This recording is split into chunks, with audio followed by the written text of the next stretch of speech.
So good morning, and first, welcome to today's Vijay Dasmi program, and wish you all a very, very happy Vijay Dasmi.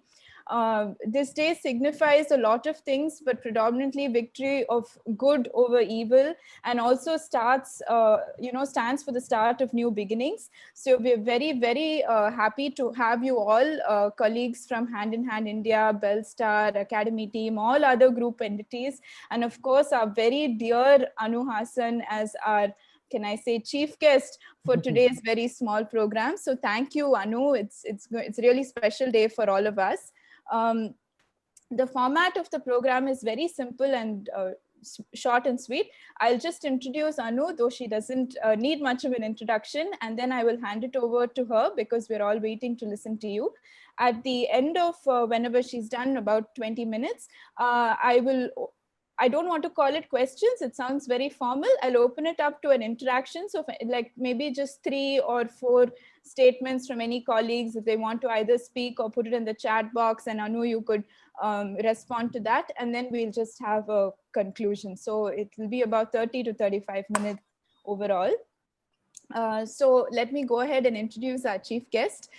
She definitely needs no introduction, but I just would like to say that when we messaged her a few days back and particularly asked her how to introduce herself, she very intriguingly said she's an entrepreneur, an actor, and positivity ambassador. That really struck a chord because not everybody describes themselves as a positivity ambassador. And really in this space, I think she's created a niche for herself. And she's been such an advocate and epitome of being positive. And I really love how her brand name itself is AH Positive. And I'm sure all of you have been seeing her videos during the lockdown and how she's kept everybody so motivated despite all the gloom that surrounds us. So I think you're the perfect person to address us today, on Vijay Dasmi. So I hope at the end of the session, you inspire more of us to be positivity ambassadors like yourself, and we're able to introduce ourselves like that in the future. Regarding her background, we all know that she's a graduate in physics and management from BITS Pilani. She started her film career with Indra, but she went on to act in several roles, each different from the other. I think she loves to try different things, each very true to herself and ethical, if I can say. And I think one of the highlights of her career has been Coffee with Anu. And I watched a video over the weekend where she says that was one of her favorites because she really got to know more about the people she was interviewing and share their successes and their strategies for success with everybody else. So I know that she enjoyed that a lot. Though she comes from a background in cinema, she's forayed into entrepreneurship and very successfully. And she works with tech companies in the EU, the UK, and I think the US as well. Apart from all this, she's known for her love for basketball, strength training, and her passion for food and cooking. So she's an absolute all-rounder. One of the things that really struck a chord with me over the weekend when I was listening to one of her old interviews, which is a takeaway of life itself from her, was on how whatever you do, you should do it with like happiness, and it should give you satisfaction. And she documents many of these books in her book, which is published Sunny Side Up. We had our first chance to interact with Anu, and many of our self-help group team members have already interacted with her last year when she attended the felicitation ceremony of our self-help group women entrepreneurs when they graduated from the IIT Madras Entrepreneurship Development Training Program. And it was just a very brilliant and motivating speech she gave all the women over there. I think some of the key takeaways that day was to be true to yourself, be confident, and be positive. So I'm very certain that in today's session, she'll yet again motivate us with her mantras for success. I will stop now and hand it over to you, Anu. We can't wait to hear you. Thank you very much, Hannah, for that really glowing introduction. Now, I don't know whether I'll be able to live up to that, but the best part is I never try to live up to other people's expectations, so I'm chill. So I think that is really one of the secrets to success. Don't get pressurized because people perceive you in many ways. So we have to just look at what makes sense to us. I'm totally humbled and flattered by what all of you may have seen in me, but everyone has a different perception. So in fact, when Kalpana asked me to talk about mantras of success, I'm so glad, Kalpana, you brought this topic up, because success is not something I actually tend to focus on. I should, but I don't really tend to focus on and give it much thought. And I asked a question to myself, why is that? Is it because there are some people who fear success? Am I one of those people who fears success? Then I realized, no, I'm not. So it's not that. Then I said, it's because for me, every time I'm asking myself the question, what is success to me? And I'm defining it and then going forward and just focusing on the task at hand. So I think the moment Kalpana asked me to prepare for this talk, it set me on a journey of self-discovery as well. And that's what I'm here to share with you. Yeah, I'm not here to give you the prescription. I'm not here to tell you, oh, here is the magic pill. But these are the thoughts that came to my mind, and I would love to share it with you. And I hope it helps you too. So the first thing, first of all, is what is success? And if you have not, when was the last time you asked yourself this question? What does success mean to you? And if you haven't asked that question to yourself recently, please do. And also, please check. Do not fall into the trap of assuming what the world defines as success is success for you. Because the world has become very commercial. It says power, fame, money, these are all successes, right? But ultimately, if you ask a 90-year-old man, what do you think is a successful life? Most people would tell you being happy, right? Being happy is the true success of our lives. Everything else is a byproduct, right? So I think we need to actually be very, very clear about what success is to yourself. And I remember when I was a child, I don't know whether your teachers asked you this question, but my teachers always asked me, what do you want to be in life? I'm sure you were asked that question, but if you weren't, my answer was, I want to be happy. And this is the answer I gave when I was apparently in my 6th or 7th standard. And I must confess that clarity I lost somewhere halfway through life, and then I got it back only now. Somehow in between went chasing a lot of other things, and I think I had to find myself. So for me, I'll give you a very clear example of a definition of success. So you might know that, some of you might know that I act. Now, in the world's definition of a successful actor, what are the factors? Extremely popular, huge following. You go on the street, you get mobbed. You probably drive these fancy cars. You live in a huge bungalow and you have a huge amount of wealth, right? That is the definition of a successful actor. And if you look at social media, actors also tend to kind of highlight that aspect of their life as well. I don't fit into any of those brackets. And yet, I am very certain I'm successful. You know why? Because my definition of being a successful actor is doing a good job in the roles that I take on. So I look at whatever I do, I must do my best. That is success for me. And then if people from outside tell me, hey, you don't fall into this, definition of a successful actor, it doesn't matter, because that is your definition. It's not mine. Right? And I think you can apply it to yourselves in whichever area you are in. You define success in your area. And the moment it comes down to something as basic as giving your 100% and being the best that you can be, let me tell you, success will automatically come. You will get the recognition. You will get, there will be people who will appreciate you for all that you do. So this is the first thing that occurred to me. And the second thing is comparison. When you come from a family like mine, comparison doesn't help at all. Right? It just doesn't help. And I'll tell you why it doesn't help. It's like comparing apples and oranges. Their capabilities are very, very different from my capabilities. And I'm not being arrogant when I say this. There are some things that they're very good at. There are some things that I'm very good at. You need to have that clarity. You need to have that clarity that people are good at what they are good at. You are good at what you are good at. And that's fine. We need different competencies to be able to balance out everything in this, right? So I also add one more thing. if you are, and comparison actually can be a good thing. You know, when you compare yourself with somebody else and it motivates you and it inspires you to be better, it pushes you to seek, seek what are your limitations, break it, and, be a better performer, then comparison is good. But the moment comparison diminishes you and gives you an inferiority complex and makes you feel, oh, so negative, and they got it because they are lucky, they have this, they have that, and I wasn't given the opportunity. The moment you go down that path, the first thing you need to do is just stop comparing. If it helps you, compare. If it doesn't help you, don't.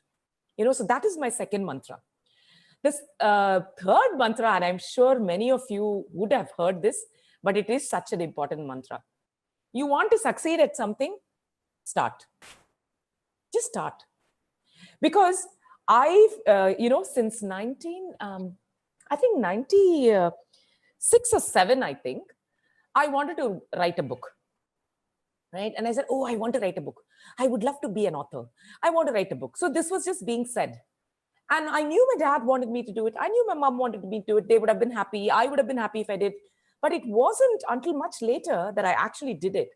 And you know how it started? I just turned up one day and sat at my laptop and started. If you don't start, you will never succeed. So just start. Decide what you want. Define what success is and just start.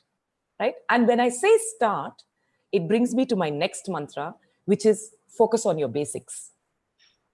Now, if I want to be an author, I should be very clear about what are the basic requirements of an author. If I have rubbish language, rubbish communication skills, then the first focus has to be on improving all of that. Right? So focus on the basics.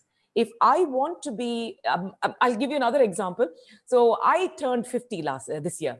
So, and I said, oh, when I turn 50, I want to be able to do a pull-up, right? Which is a rather unrealistic target for most women, because these are not the kind of targets women usually keep in this age in life.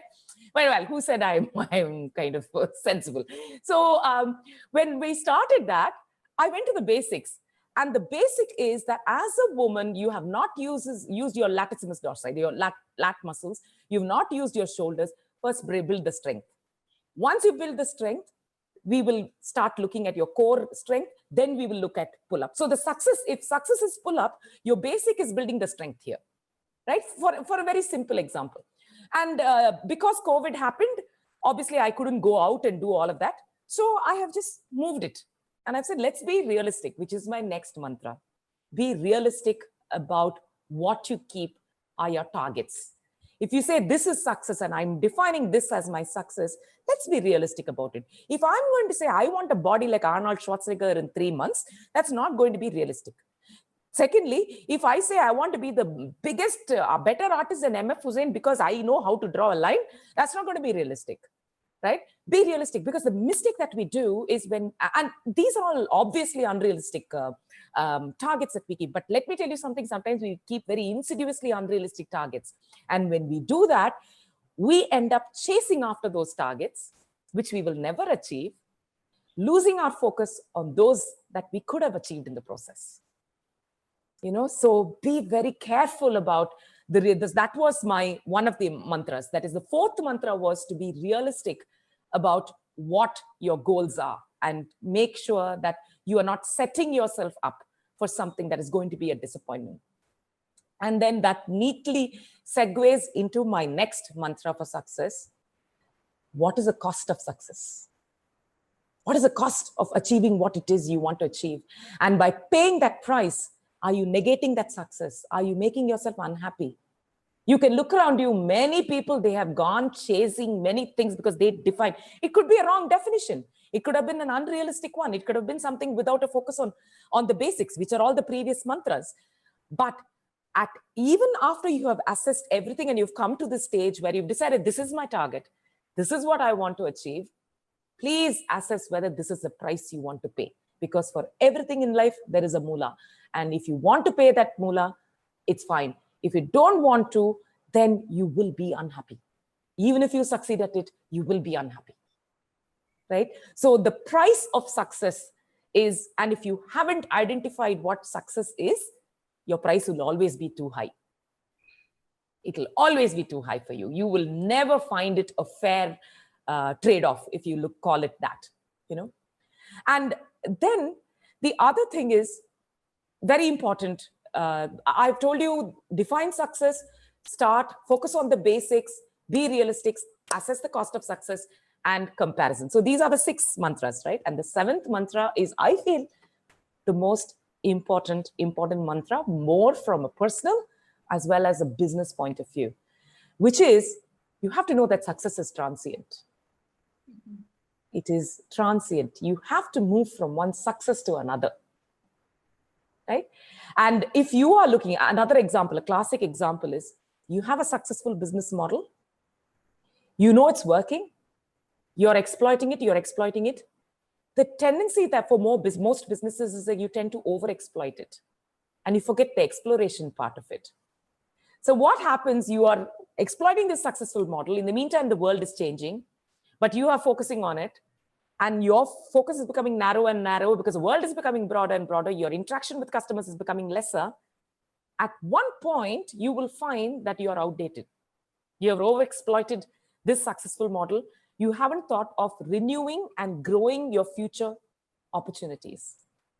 So remember, when you remember success is transient, you will remember to exploit what works while continuing to explore what will work in the future. Because my mother used to say, like this in a lotus pond, this frog, how it jumps from one leaf to another.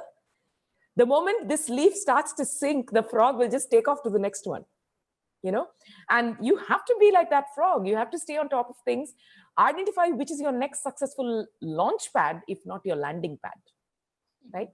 So I think these are very quickly the 7 mantras that I wanted to share with you.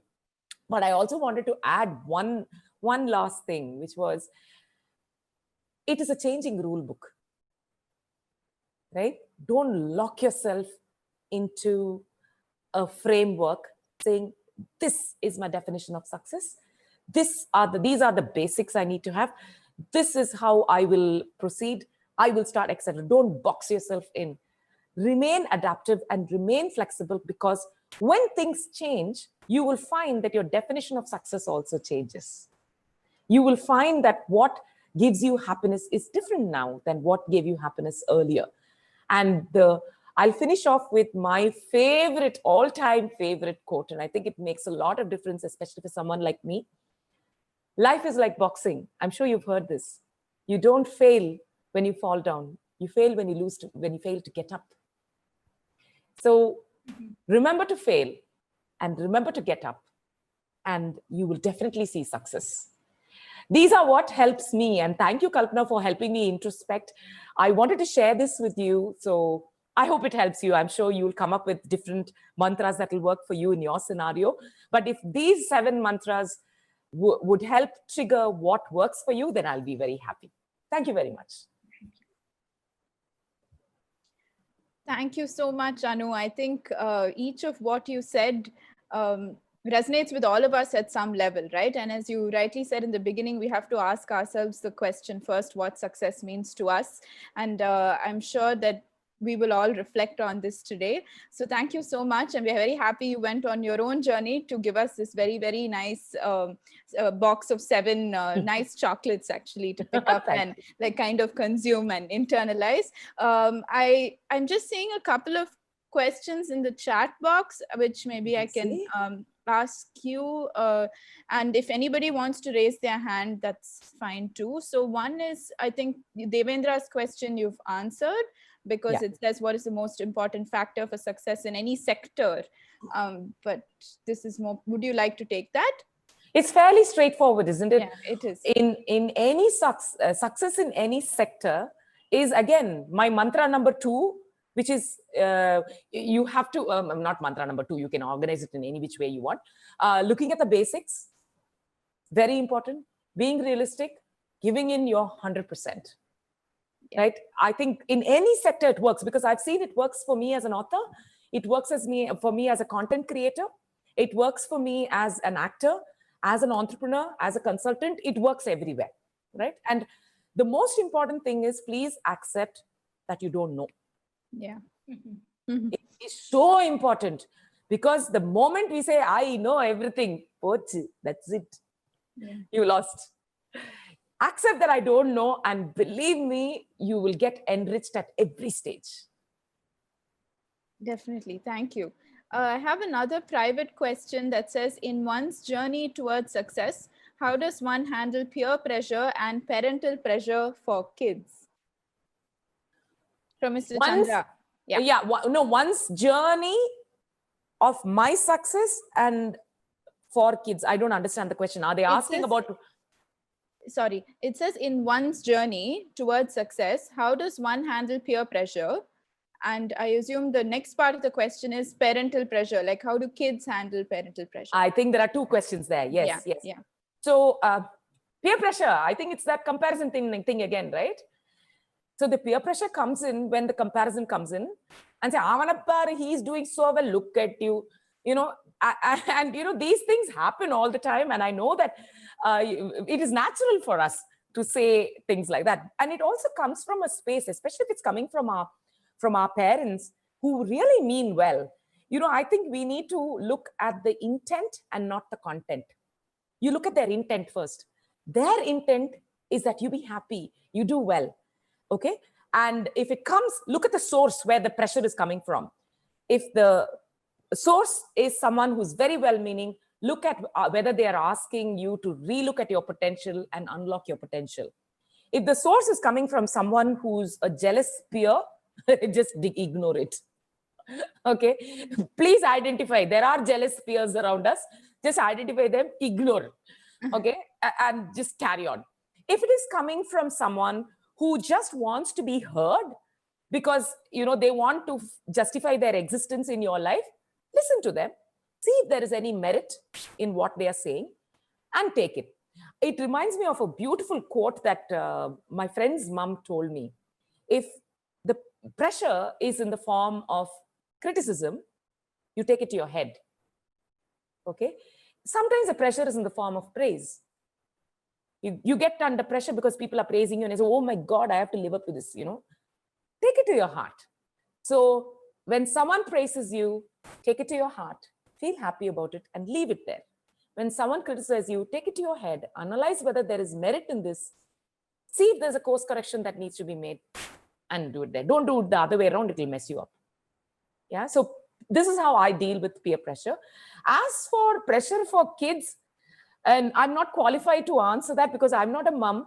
So I always say, Nalla vela, I'm not a mom. I would have probably whacked them and become a terrible mom because I'm such a disciplinarian. So I'm really not very good. But I think even despite that doubt about my capabilities, I think we just need to allow children to be.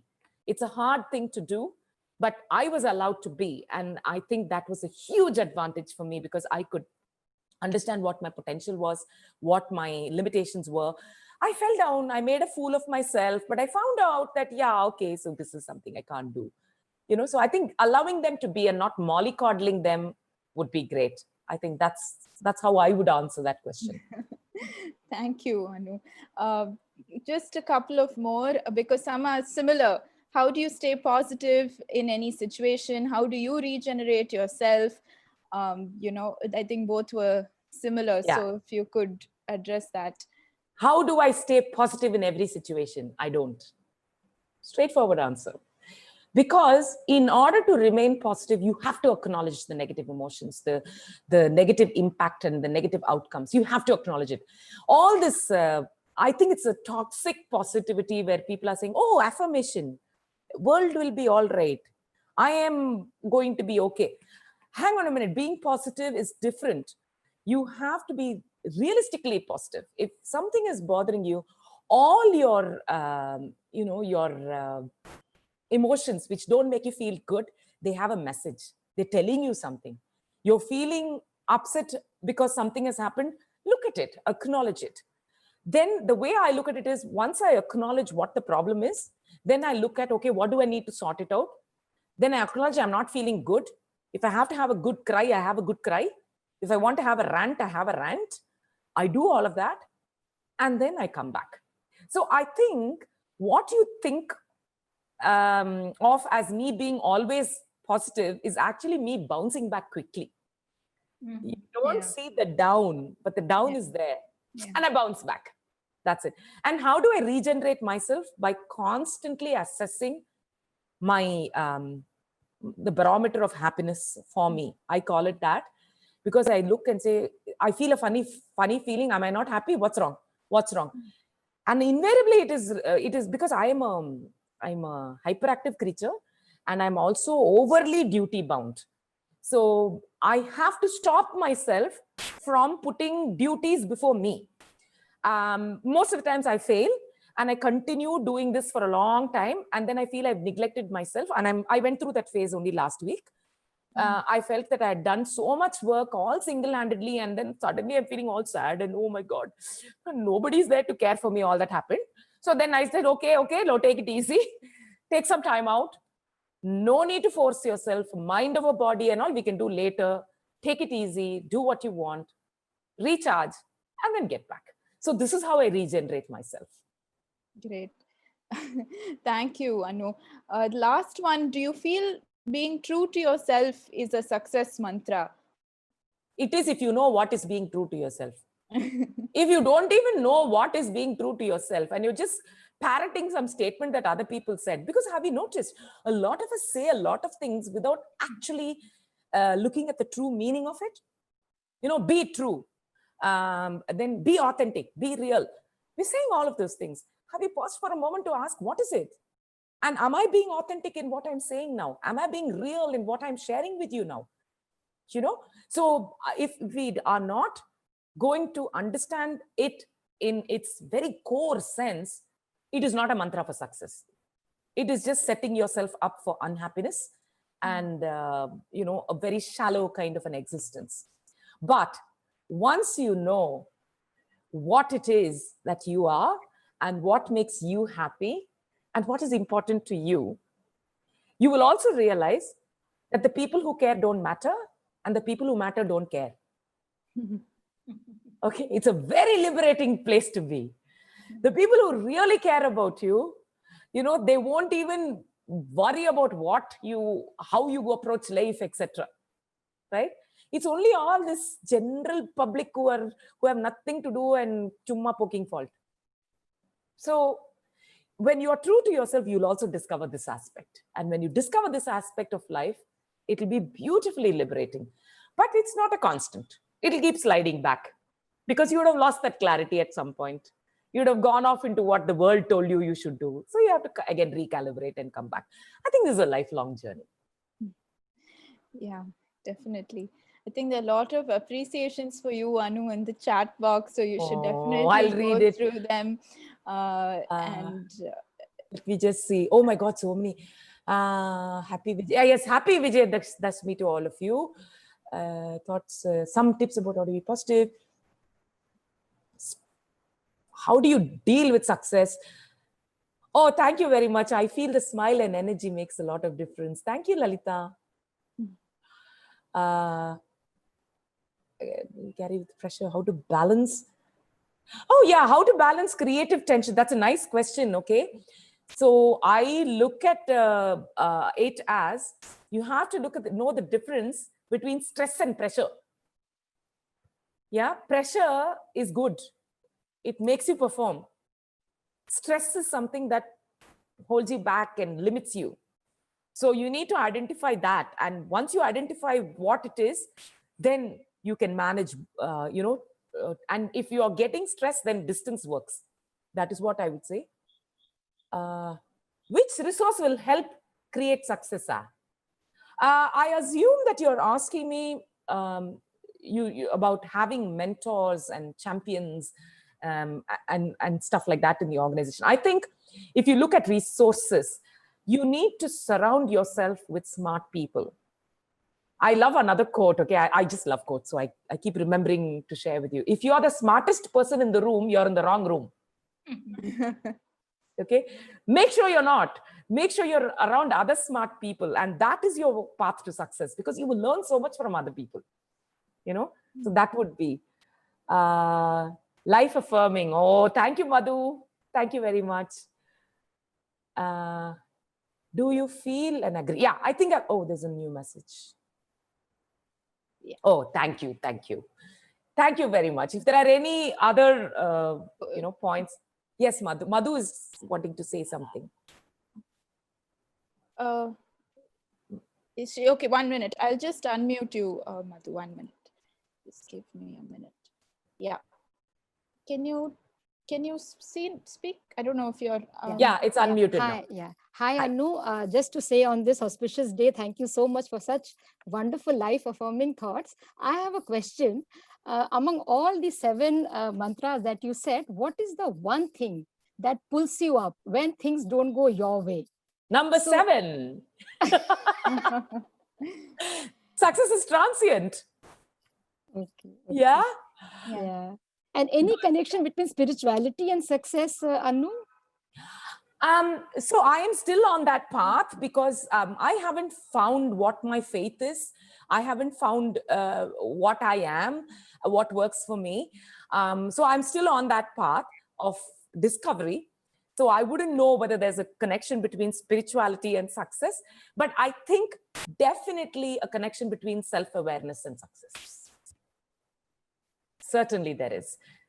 So I think if we are not self-aware and we're just blindly following prescribed, patterns, then I think we are not going to be down the path that's going to give us happiness. Because again, see, at one stage, we all think money is success. We think fame is success, power is success and all of that.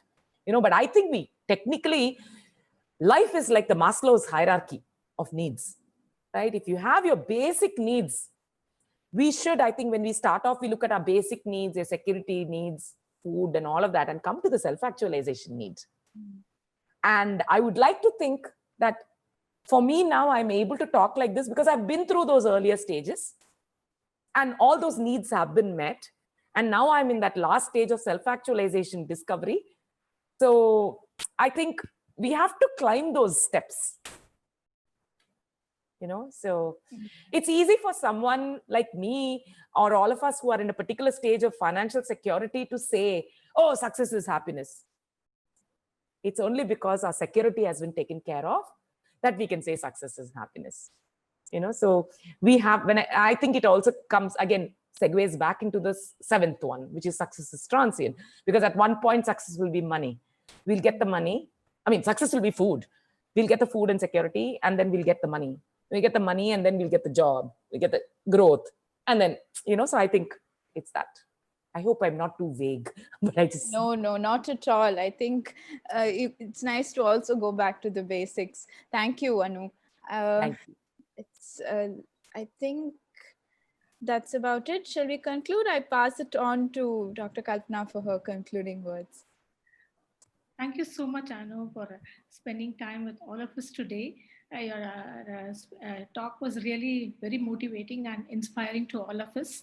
I think all of us will think about success because in our day-to-day struggle for completing the routine things, we don't have time to introspect. I think you have given 7 mantras. The team will be super excited to actually reflect, think about, define success for themselves. And also ultimately what you said matters, like we should be happy, we should be true to ourselves, find out our strength and be hardworking. Ultimately, you cannot be successful without all these attributes, and failure is a part of being successful. Like only when we fail, we can understand the pain and we can actually come out of it and be successful. As an organization working with poor people, I think our staff members would have got the positivity factor, because we have to be very happy to make others happy, and our role is critical in bringing about that change. So we are extremely thankful to you for your time, and it means a lot to all of us. Thank you very much, Anu. Thank you. I also want to take this opportunity to tell you what a big fan of Hand in Hand India I am. I really am. And I make no bones about, making those claims, because I think you're doing such fabulous work. Whenever there is an opportunity, I'll jump. I'll come. So I'm so glad to be a part of your fabulous work in whatever small way. So thank you for the opportunity. I'm really happy. Thank you. Okay. Thank you, Anu. We've had like 180 of us this morning. So I thank each and every one of you for taking time off on a holiday to listen to Anu. I think it's been a brilliant start to the day. And thank you again, Anu. We consider you as a part of our hand-in-hand family. So we will be calling you often. So Thank you. Thank you. I look thank you forward so to that. much. Thank you. Okay. Thank you. Thank you. Thanks. Thank you. Bye, Thank you. everyone. Bye. Bye. Thank you.